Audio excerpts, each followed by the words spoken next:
国际上要紧来关心南韩警方甲公调处人员要掠总统尹锡悦，今仔日透早，搁再去到总统官舍，第二间执行逮捕令。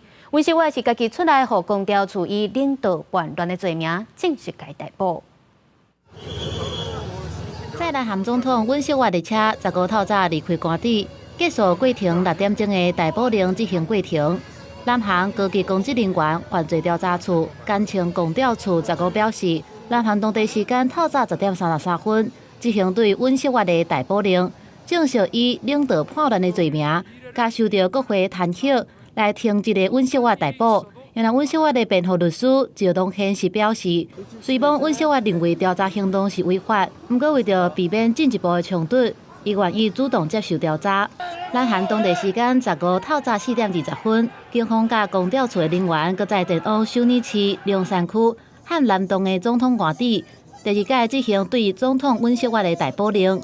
官邸外口组织大约6500名会支持甲反对尹锡悦的民众，因为有1月初3失败的经验，这届南韩派出大约3000位警力，先用楼梯并过官邸内底的第一座风扇，拆掉铁网，了后是驶过由大型马术组成的第二座风扇，并且伫当地时间8点左右到第3座风扇进前。总统警护处了后是清都路中，运驻调查人员进入。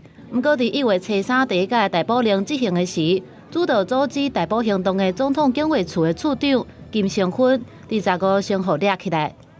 审理尹锡悦弹劾案的南韩宪法法院则是宣布家庭审延后到16举行。尹锡悦的律师搁再重新强调逮捕令无效。不过，国会在野党是议员强调讲。掠尹锡悦是保卫宪法甲民主的必要手段。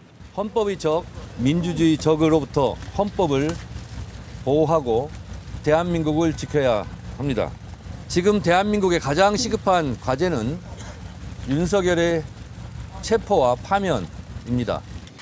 宪法法院是南韩唯一会使对国会弹劾总统的合法性做出裁决的权力机构，伊必须要伫180天内。对敢要罢免尹锡悦，也是恢复伊的总统职权做出裁决。公司新闻郑元庆编译。